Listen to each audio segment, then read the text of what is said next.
I guess the word is epic. That's been one of the battles that we were glad we came on the side we did.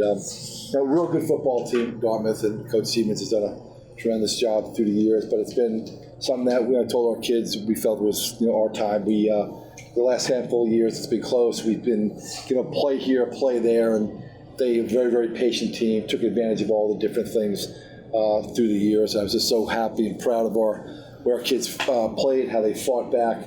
That late touchdown that Dartmouth scored, and then our offense get the ball back and march right down the field, and we probably went right through our receiver's hands with 7 seconds to go. We could have made it not as dramatic in the end there, but so proud of how they do that. And, you practice 2-minute drills during the week, and it was great to watch that really unfold right there in living color.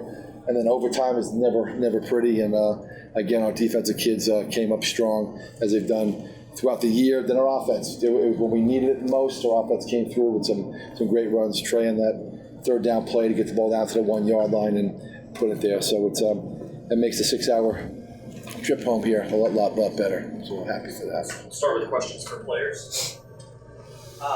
Question for Jake. So you guys were really mustering up some stops there in the second and third quarters. Really, what was the key to that consistency and just getting stops?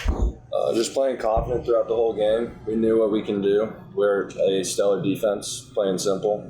And it showed here tonight. We stopped a very good offense. That was the number 2 in the nation, rushing almost 350, 400 yards a game. I don't know what the final stat was. 193 held them to half, and only 10 points. So we just played confident and got after them. Trey, what's going through your head as you scored that last touchdown? Everything we worked hard for during the summer, man.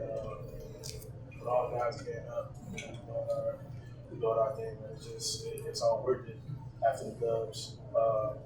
In crunch time, man. Start fast and strong. That's all Coach tells us. And that one was for Vito. Vito wasn't able to be here today, but that was for Vito. So it seemed like offensively, the offense sort of started stagnating towards the second and third quarters, and then the fourth quarter really came back to life. What was going through your guys' head as you were sort of trying to, get that resiliency going? Just stick with our stuff.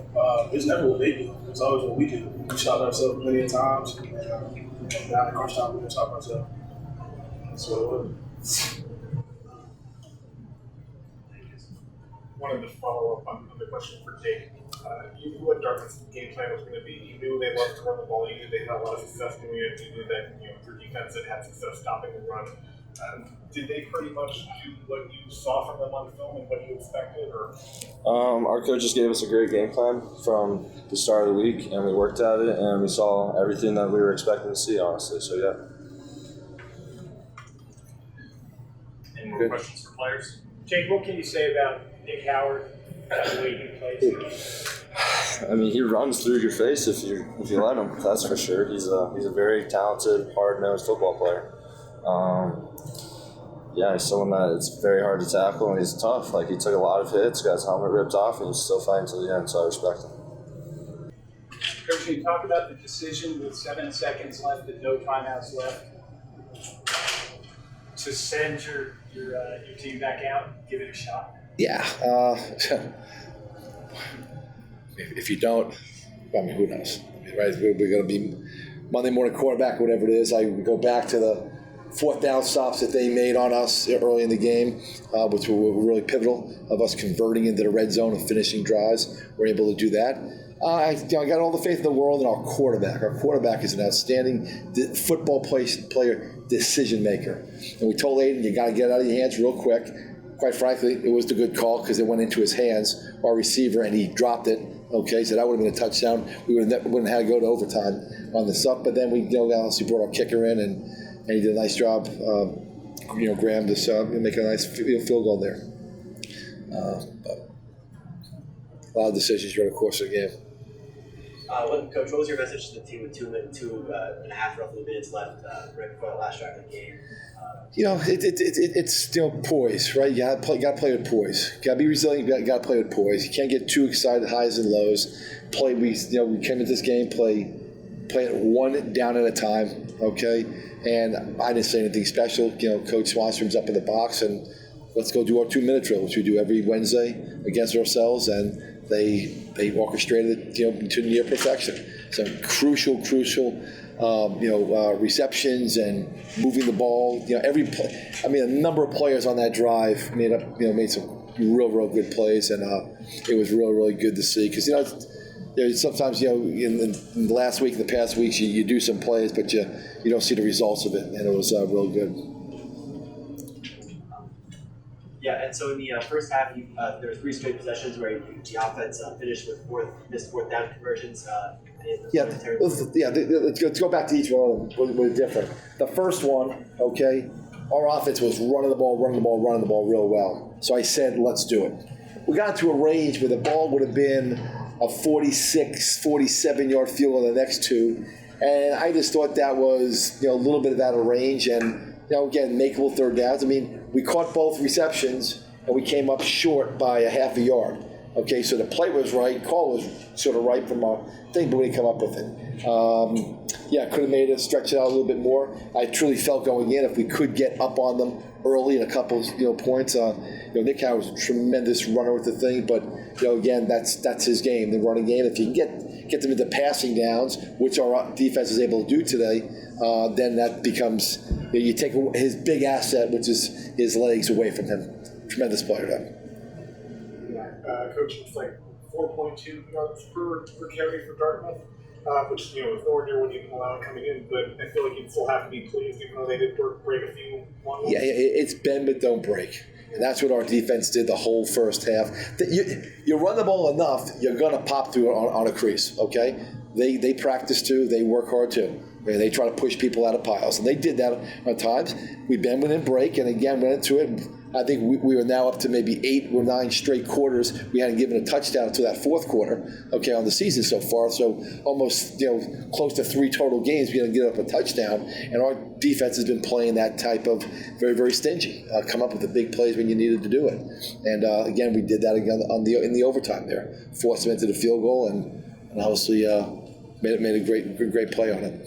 How frustrating was your defense playing so great that you get 2 big penalties for their only touchdown drive? Yeah.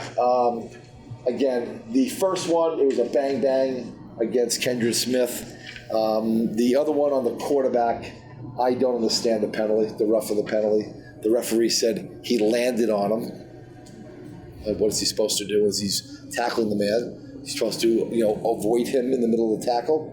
I don't understand that. I will try to get a little more clarification on that this week, but I thought that was a heck of a sack on the kid. And the first one could have very well been the play. I don't like to really critique those officiating things. I think we got to look at it and just get a little bit of clarification on it. But we gave him 30 yards on that drive, okay, and we had done a pretty good job all day of being very, very stingy with those things. So,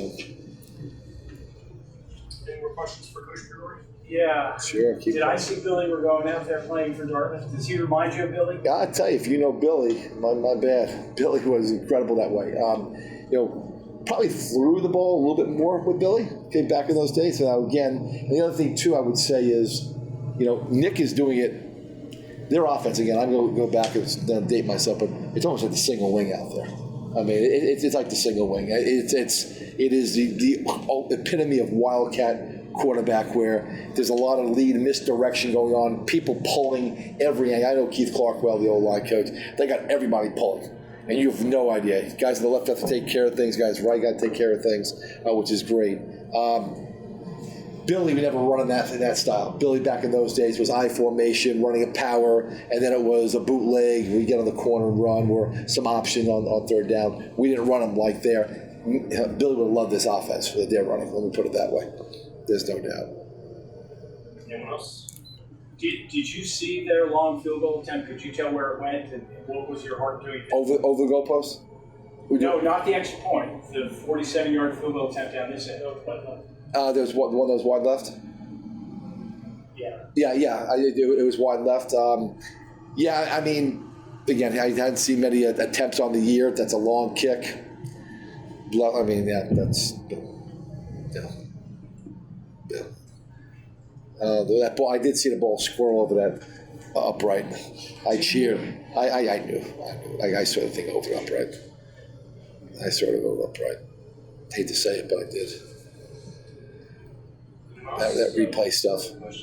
Coach, obviously big win. You still got 6 minor league games to go. How are you feeling about the team for the rest of the season? How we do on the rest of the season? How do you feel about the team for the rest of the season? I'm going to say this. Right now with the first 3 games here, we won as many games as we ran all last year.